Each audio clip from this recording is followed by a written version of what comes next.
All right, bottom of the ninth inning is going to get interesting. The Mets have had trouble closing out games. That's been a real problem for them, particularly in May. Their closer, Edwin Diaz, is on the IL. They expect him back shortly, so Reed Garrett is out there still. He's pitched 1 1/3 innings, but just 19 pitches so far. So he's going to face Christian Pache. It's 9-1-2 in the Phillies order. And a strike. So Mets Doug, do have some action in the bullpen. if the Mets hang on and win this game, how is that flight home compared to, say, getting swept here? Yeah, I mean, it's a lot of relief and optimism. They've been playing pretty well. That one's up the middle, a base hit for Pache. So the Phillies have the leadoff man on. And now the top of the order coming up. And the Phillies are not going anywhere, and that's big. I mean, Pache comes into the game, a defensive scenario, and then now gets the bat going, and he turns over the lineup for these guys.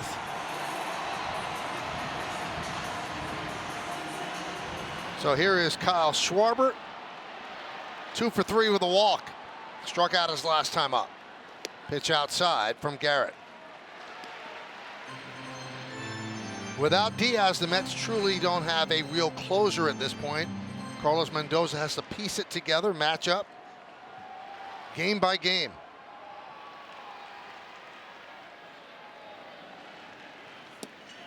Did he go? Yes, he did.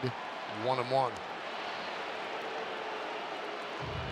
That ball had a lot of movement going in on Schwarber, and it looked like, according to K-Zone, it actually caught the zone as well.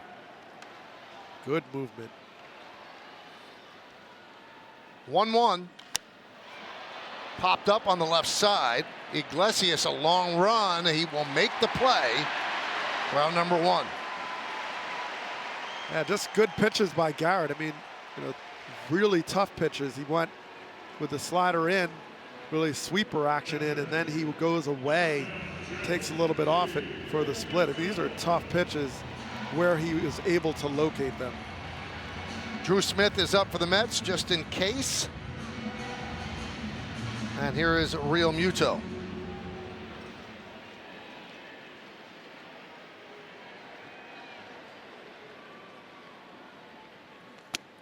The Mets have used their 2 lefties in the bullpen, so Harper, no matter who's in there, is going to face a righty.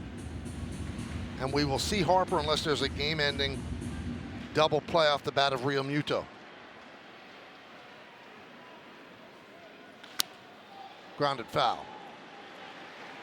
And Real Muto, throughout his career and to this day, one of the fastest catchers in the game. I mean, he's got legit speed. And it's amazing he's retained that speed pretty well over his career. Shortstop in high school, caught 1 game in high school. A scout happened to be there and said, if you want to be a catcher, you can be really good. That's how it began, his career as a catcher.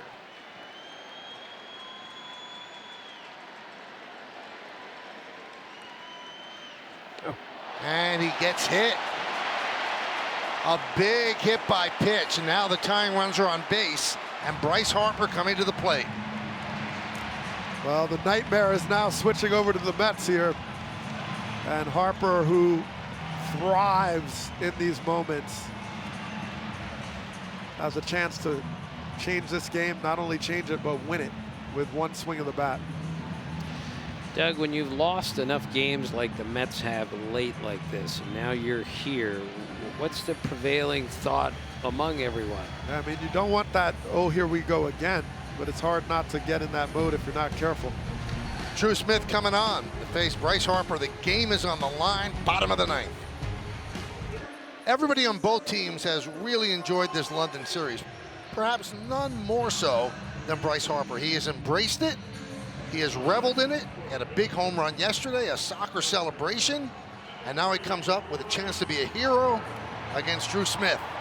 Runners on first and second, 1 man out. Those are the numbers for Smith in 11 games. We know Bryce Harper's story, and he digs in. He's got the power to end it with 1 swing, 15 home runs this year.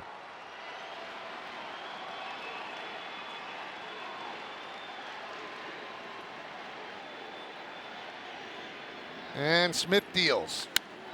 There's a base hit to right field. The bases are loaded with Phillies. Harper hit a bullet. And that passes the baton to Bohm. Well, Harper is always looking to turn and burn, get the barrel out. That's where he's going to do the drive and the damage.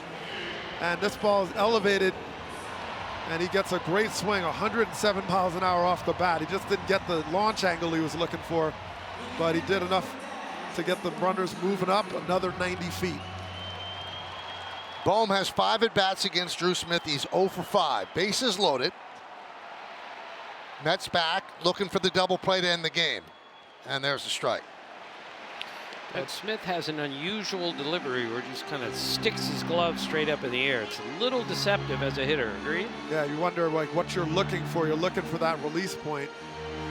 And he has a lot of pitches. 4-seamer, cutter, slider, curveball, changeup, sinker. He's got a lot to look for. They're looking for a pinch runner for Real Muto. Yeah, Garrett Stubbs running. Don't often see a catcher as your pinch runner, but he's 5'10", 170 pounds, and he can run. I got both of them can run. Pache at third. Stubbs, the tying run, is at second. The winning run, Harper, is at first.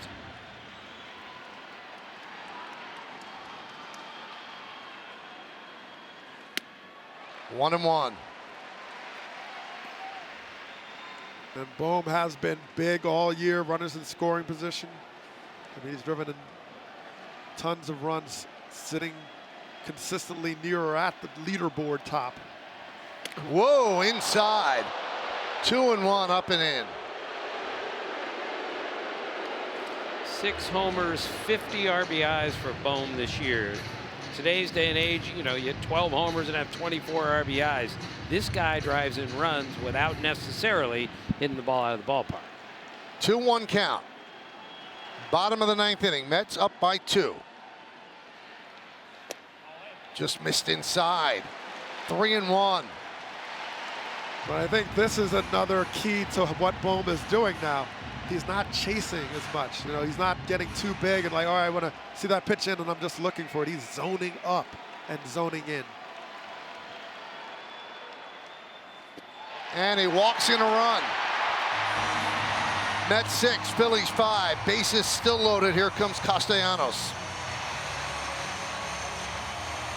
Well, this is a good time for Lindor to come talk or some leadership position. Just like, look, you are 1 pitch away. You're 1 pitch away from this inning and this game being over.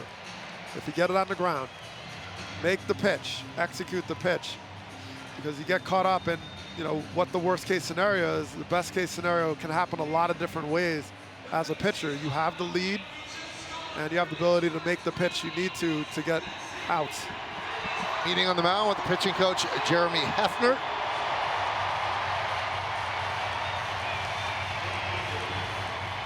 The Mets have lost so many of these type games that you wonder, are they playing this game looking in the rearview mirror, waiting for something bad to happen? Right, or, you know, instead of winning it out, you're trying not to lose, and you get tentative.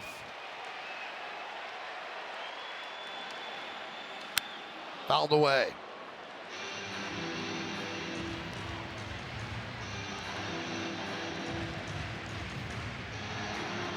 Castellanos is up there to hit.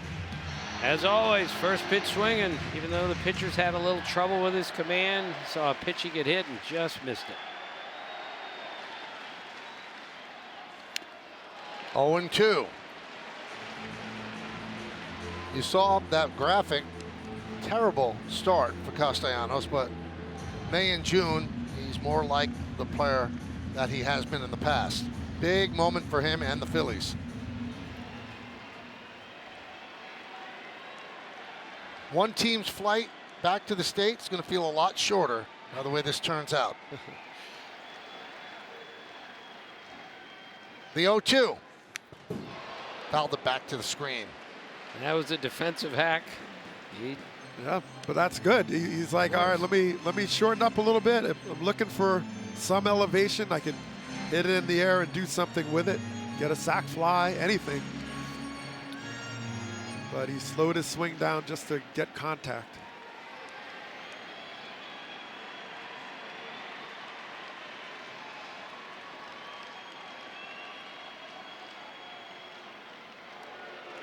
Drew Smith, the 6th Met pitcher.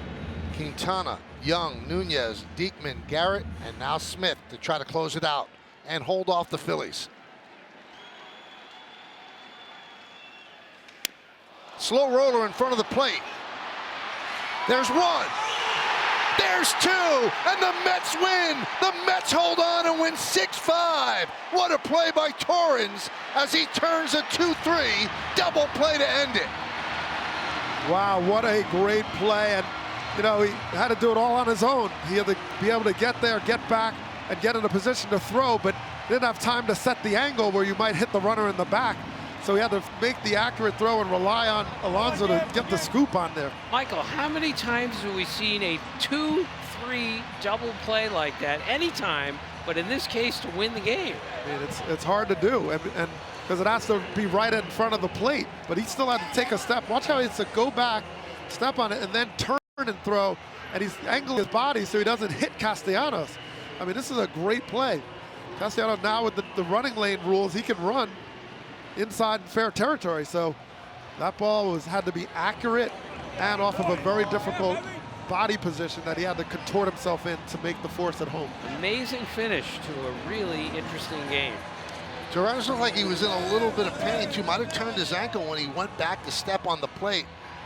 And maybe he was spiked as well, but he made a really perfect throw to Pete Alonso to avoid the runner. I mean, that's a tough throw, and the thing is, when you don't have the liberty, like, okay, I'm not even looking at the runner coming in.